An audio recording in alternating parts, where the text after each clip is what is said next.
é como enfrentar esse problema. A Secretaria de Promoção Social diz que cumpre o programa de recolhimento das pessoas que vivem nas ruas. Essa pessoa não quer ir até o CETREM. Então aí é uma outra questão. Nós não podemos obrigar essa pessoa. Nesse caso específico, ela vai continuar morando naquele local onde ela se encontra hoje? Nesse caso específico, ela precisaria ser atendida por uma questão de saúde mental, né? Nesse caso. Porque se ela tem um problema de saúde mental, ela tem que ser atendida pela saúde mental. E vai ser? Eu respondo pela Secretaria de Assistência. Mas enquanto a solução não aparece, eles se tornam cada vez mais visíveis.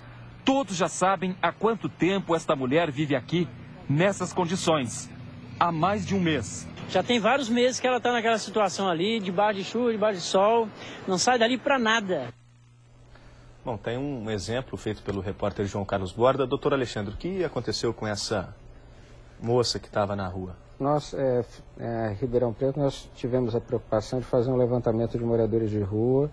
Esse levantamento de moradores de rua foi feito com um questionário, junto com a Secretaria de Assistência Social, que tinha... parte do questionário era justamente voltado para a questão dos pacientes que tinham problemas mentais. E isso foi feito justamente pela percepção, né? Uma parte dessas pessoas, uma parte importante, ia para dentro do hospital psiquiátrico. E hoje essas pessoas estão efetivamente nas ruas. O problema da reforma psiquiátrica, ele não é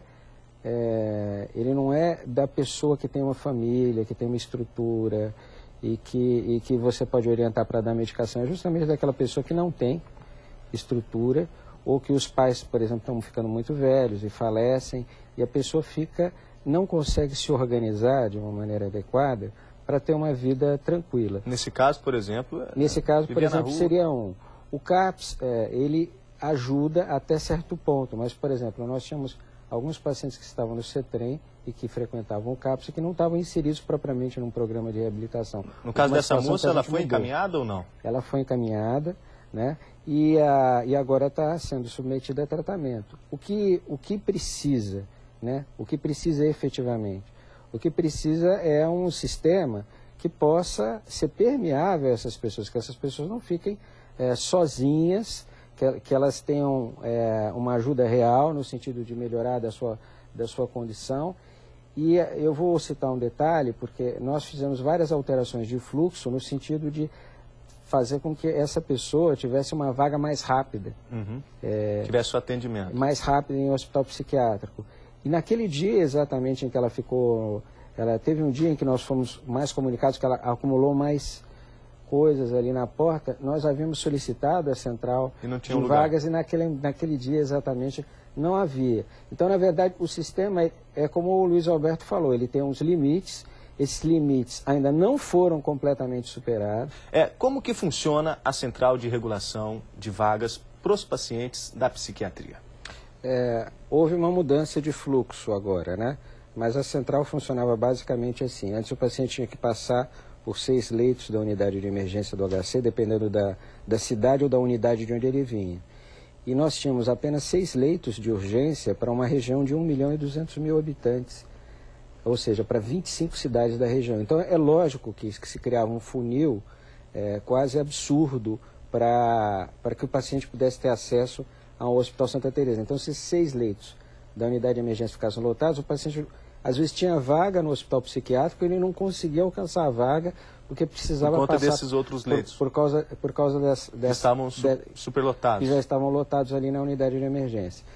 Bom, alguns ambulatórios começaram a ter liberdade de internar diretamente e o CAPS 3 de Ribeirão Preto teve um papel extremamente importante nesse sentido, porque nós começamos a fazer o que a gente chama de serviço externo, ou seja, o médico psiquiatra que se deslocava até a unidade distrital de saúde, fazia avaliação do paciente e medicava o paciente e, havendo a vaga, ele internava. Sem precisar passar por aquela emergência que já estava lotada. Dentro da unidade de emergência. Nós tivemos um problema no carnaval desse ano, porque o hospital psiquiátrico bloqueou de início as internações do CAPS 3, em função disso. Nós depois melhoramos o nosso sistema de atendimento ao paciente e ao usuário dentro das distritais, criamos protocolos para atendimento de urgência. Mas isso foi uma iniciativa do município. Do município. Agora, doutor Luiz Alberto, Ribeirão a gente colocou aqui como até um exemplo, embora com seus problemas, um exemplo nesses atendimentos. Na região, em outras cidades, em outros lugares do Brasil, como que está isso? Como é feita essa regulação? Olha, se aqui nós temos algumas dificuldades, eu posso lhes assegurar que no resto do estado, com algumas exceções, mas principalmente em algumas regiões do país, norte, nordeste, centro-oeste, mesmo interior do Paraná, interior de São Paulo e Minas Gerais, a situação é sofrível, realmente é sofrível. Por quê? Porque lá se deu ênfase realmente à criação desse dispositivo denominado CAPS, o Centro de Atenção Psicossocial, que seguramente não dá conta de atender a diversidade de necessidade dos pacientes com transtornos mentais. Nós temos transtornos mentais de leves, moderados e graves, nós temos transtornos mentais agudos e crônicos, emergenciais e já mais administráveis do ponto de vista de segmento. Então, um dispositivo só não dá conta disso. E o que você vê por esse país afora é um número aumentado de CAPs. O Ministério da Saúde está sempre comemorando. Agora nós temos 1000 CAPs, foi inaugurado o 1000º CAPs, agora temos 1.200 CAPs, sendo que isso não daria conta nem do estado de São Paulo, o que dizer do país todo. Mas fora daqui, para ser mais sucinto, Danilo, o que nós vemos é uma dificuldade realmente bastante grande para o paciente e seus familiares, porque não nos esqueçamos que para cada paciente com transtorno mental grave nós temos 3 ou 4 familiares que estão ali sofrendo junto, de tal forma que se 25% das pessoas sofrem de algum transtorno mental, nós conversávamos antes da emissão que quem é que não conhece alguém que não tem um transtorno mental, essa pessoa com transtorno mental grave está também provocando sofrimento, não por culpa dela, mas pela situação, para o grupo familiar. E essas pessoas ficam realmente muito carentes de um atendimento de qualidade. Tá certo. Bom, e pacientes e médicos querem mudanças no atendimento psiquiátrico. Vamos ver em mais uma reportagem de João Carlos Borda. A Associação Brasileira de Psiquiatria trouxe para o encontro a realidade do país em números e propostas. Hoje, estima-se que 15 milhões de brasileiros são portadores de transtorno bipolar e 10% sofrem de depressão. Na reunião, os médicos apresentaram a estrutura que hoje é oferecida aos doentes mentais. Existem 110 leitos hospitalares disponíveis para a região toda. Nós não temos fila de espera importante e significativa para a internação hospitalar. Quando a pessoa precisa de internação hospitalar, isso ocorre ou no mesmo dia ou no máximo no dia seguinte. Nem médicos e nem pacientes defendem a volta dos manicômios desativados em 1992 com a reforma psiquiátrica. Mas o que se discute hoje é a necessidade de ampliação e de melhoria do atendimento de pessoas com problemas mentais. Um grupo de 30 pessoas viajou de Ribeirão a Brasília para participar do encontro nacional sobre tratamento psiquiátrico. Nós estamos reivindicando para abrir mais hospitais dia, porque eu sou contra internação, manicômio, porque o paciente ele precisa de carinho, ele não precisa de ser dopado com medicamento para ele melhorar. Essa última colocação, doutor Alexandre, é isso mesmo? É a mudança no atendimento para o paciente que precisa do cuidado psiquiátrico?